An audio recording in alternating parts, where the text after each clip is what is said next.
만국에서 공통적으로 통하는 욕설이 무엇일까요? 예, 부모의 출신을 들어서 자식을 욕하는 겁니다.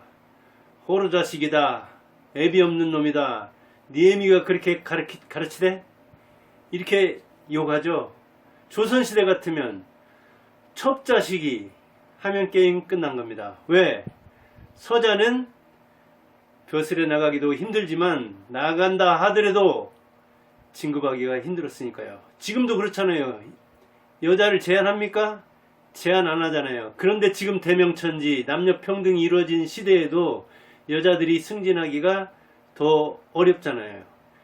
사회 제도 측면도 그렇지만 아직도 그 신분의식이 있는 구석들이 있습니다. 지금 같은 시대에 미국에서도 여자 대통령이 나왔습니까? 안 나왔습니다. 그런 면에서 보면 한국은 개화된 나라죠. 그리고 유럽은 거의 한 40% 안팎이 여자 수상이나 대통령인 곳이 많습니다. 그런 차원에서 보면 유럽이 많이 문명이 발달한 곳이긴 한데 지금은 중세의 그 전성기를 누리지는 못하고 있습니다. 정치적으로는 앞서가는지 모르지만 경제적으로는 또 뒤처져 있기 때문에 옛날 선인들의 문화 팔아먹고 관광 팔아먹고 사는 거 아니냐 그런 이야기를 듣습니다. 지금은 제 한 사람도 얼마 전에 퇴직했는데 학교에서 보면은 시골 학교에서 보면은 다문화 가정 자녀들이 꽤 있습니다. 그래서 그 부모들이 뭐 학교 행사할 때라든가 학부모 총회라든가 이런 거 할 때 오느냐? 잘 안 옵니다. 또 조선 가정이라 해가지고 부모들이 뭐 이혼을 했다거나 아니면 키우기 힘들다거나 해서 시골에 내려보내가지고 할머니나 할아버지가 키우는, 특히 할머니가 많기 때문에 조선 가정 그러죠. 역시 할머니가 학부모 뭐 회의라든가 학교에서 행사했을 때 오는가? 안 옵니다. 그 손자, 손녀 어떻게든지 용돈이라도 마련해 주려고 그 부모 노릇을 대신하려고 노력은 하지만 왜 자녀들도 그 할머니가 오는 걸 싫어합니다. 자녀들도 그 외국인 엄마가 오는 걸 싫어하는 측면이 있고 그럽니다. 참 이 다문화 가정 지금도 어찌 보면 만국 공용에 통하는 게 너희 아버지가 너희 어머니가 누구냐 하는 것을 우리는 그렇지 않아도 컴프레스를 받고 있는 아이에게 더 씌우는 경우가 많습니다. 자, 그렇다고 부모를 교체할 수 있습니까? 부모를 바꿀 수 있다면 어떻겠어요, 여러분은? 아마 바꾸겠다는 사람이 많을 겁니다. 그러면 자식을 또 바꾸고 싶으면, 저도 학교에 있고 학원에도 있어 봐서 알지만 참 대단한 애들 많구나 하는 그 아까운, 정말 내 자식이 닮고 싶으면 그런 자녀들은 어디에나 많고 훌륭한 부모들 어디에 많죠. 그래서 부모들을 품격을 매긴다면은, 학교에서 지금 고등학교에서 성적을 9등급으로 나누고 있는데 부모들도 등급으로 나눈다면 나눌 수 있을 거예요. 그런데 우리는 부모로부터 벗어날 수 없고 자녀는 역시 우리가 어찌할 수가 없는 거죠. 숙명을 타고나는 거죠. 바꿀 수가 없다고요. 그런데 자, 해방되면서 지금까지 만인의 적이 누굽니까? 만인의 적. 빨갱이였죠. 빨갱이 하면 어찌 보면 게임 끝났죠. 이 만인의 적 빨갱이 부모를 둔 사람은 어땠을까요? 빨치산의 아들이나 딸은 어땠을까요? 평생 그 굴레로부터 벗어날 수 없었죠. 그래서 자주 이사도 가야 됐고, 또 아이들하고 싸우다가 부모가 뭐 감옥에 가 있는데 왜 가 있는지 모르지만, 또 부모와 연관된 작은아버지, 큰아버지의 자녀들, 조카들이 그 이번에 정재화 소설에서도 나오고 그러던데, 조카들이 육사라든가 공무원에 합격한다 하더라도 신원조회를 해서 연자제로 자기 부모가 아닌데도 큰아버지가, 작은아버지가 그렇게 그 뭐랄까요, 사상, 빨치산이나 이런 그 노동당 거기에 깊이 관여되어 있으면 임용이 안 되는 수가 있었습니다. 그건 천추의 한이 되죠. 그래서 자기 자녀뿐 아니고 자기뿐 아니고 연자제로서 가족이 핏줄이 얽히는 그런 시대에 우리는 살고 있기 때문에 이 빨갱이에 대해서 레드 컴플렉스를 많이 가지고 있죠. 그래서 김대중도 어찌 보면 이 빨갱이 컴플렉스에 오래오래 시달렸잖아요. 대통령을 하기는 했지만은 타도 대상이죠. 그리고 그런 부모는 자녀의 앞길을 막았죠. 그런데 그런 자녀들이 엄청나게 많이 탄생했죠. 수많은 사람이 탄생했죠. 뭐 4.3 제주 사태 거기 평화공원 가보니까 굉장히 멋지게 이렇게 꾸며놓고 그랬던데 추모하는 것도 좋죠. 그렇긴 하지만 그 자녀로 태어나서 사상 때문에 앞길이 막힌 사람 많습니다. 여순 사태, 여순 반란 뭐 그렇게도 말하는데 여순 사태 역시 마찬가지죠. 그것도 이념 갈등 아닙니까? 지리산의 빨치산. 자, 오늘 얘기하려고 하는 정지아. 그는 그런 빨치산의 딸로 태어나서 이 지는 지리산, 아는 백아산. 백아산은 보니까 화순에 있네요. 전남이죠. 지리산은 뭐 여기 전라북도 남원에도 걸쳐 있고 구례 이렇게 저렇게 경상도에도 전라도에 걸쳐 있는 산이죠. 그 딸 이름을 자기가 빨치산으로 활동하던 그런 산 이름 지리산과 백아산으로 지을 정도로 이 진짜 간부까지 지낸 정운창 그가 정지아의 아버지였는데 그 아버지는 빨치산도 그냥 빨치산이 아니라 조선노동당 남노당이 있고 뭐 조선노동당도 있고 그런가 봐요. 하여간 이 사회주의 공산주의 계열도 여러 가지가 있을 테니까 정지아는 정운찬 아버지를 뒀는데 그 아버지는 빨치산이요. 그냥 빨치산이 아니라 조선노동당 전남도당의 조직부부장. 뭐 그 조직도라든가 그 책에 그것까지 제가 정확히 모르겠어요.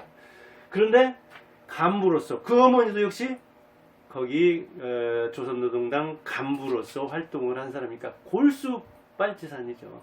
그러다 보니까 학교에서도 아이들하고 이렇게 잘 놀려고 해도 아이들이 꺼리는 측면도 있고 또 싸우다가 궁해지면 아이들이 좀 뭐랄까 시기하고 질투하는 이 딸들의 친구들이 빨치산의 딸이라고 빨갱이 딸이라고 이야기를 한 거예요. 그래서 학창시절에 놀림당하고 이 지역을 떠나지 않고는 해서 서울 갔는데 서울까지도 그 꼬리표가 따라와가지고 꼬리표가 붙은 거예요. 이게 빨치산의 딸. 이 꼬리표는 아버지 때문에 붙었는데 이거 어떻게 떼어냅니까? 떼어낼 수가 없죠.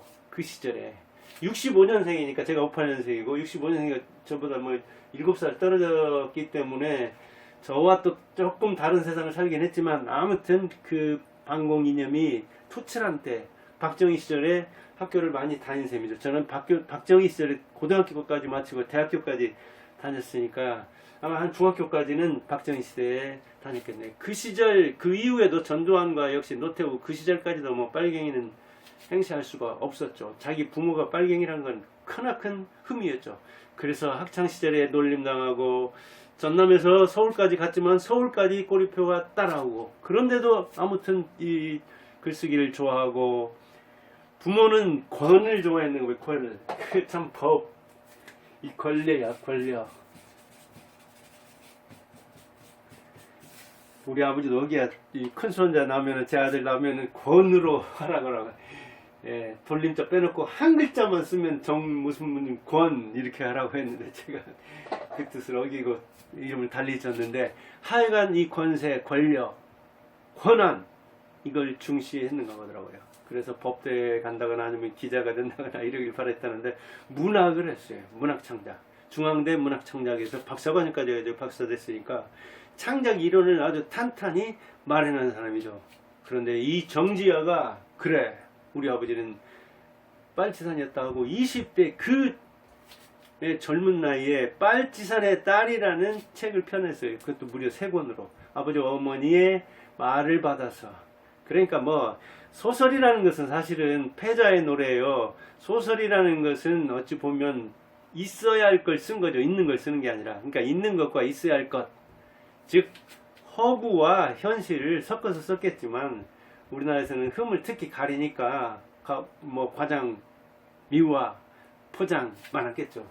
말할 것 없이 또 소설이고 실록은 아니니까. 그런데 아무튼 이 정지아가 아버지 정운창의 삶을 기반으로 해가지고 책을 도전적으로 펴냈어요. 이거 어려운 거죠. 나는 빨치산의 딸이다 하고.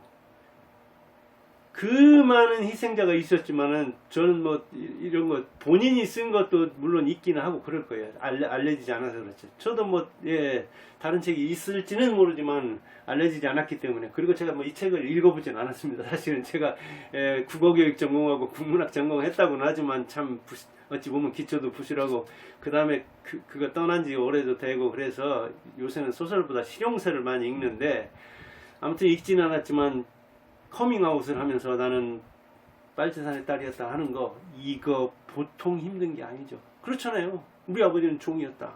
이 서정주처럼 애비는 종이었다. 그래 우리 아버지는 주먹대장이었다. 골목대장이었다.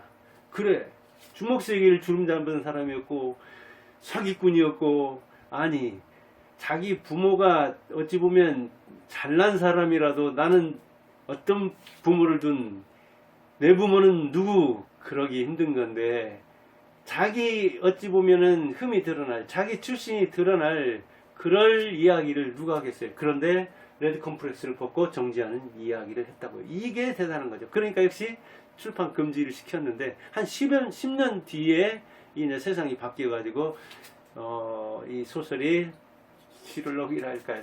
소설이 해를 보게 되었죠. 그 다음에 이제 얼마 전에 나온 아버지의 해방일지. 여기에서는 아버지가 죽은 뒤에 아버지와 화해하는 거예요.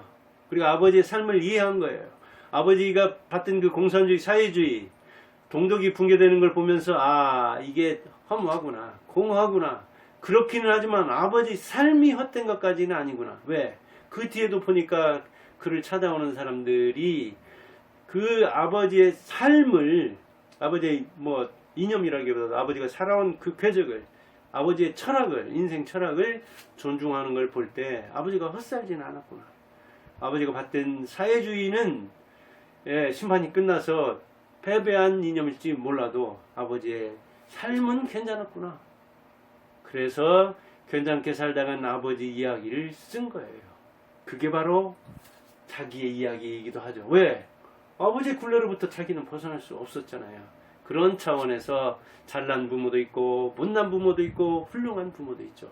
어찌 보면 열악한 속에서 정말 자녀를 위해서 희생한 그런 조선시대 같으면 이 첩이라든가 천민의 아내라든가 지금으로 말하자면 빈농의 자녀들이라든가 가난한 이 뭐랄까요 외국 엄마의 외국 아빠의 자녀들이 사실은 더 위대한 부모를 둔 것인지도 모릅니다.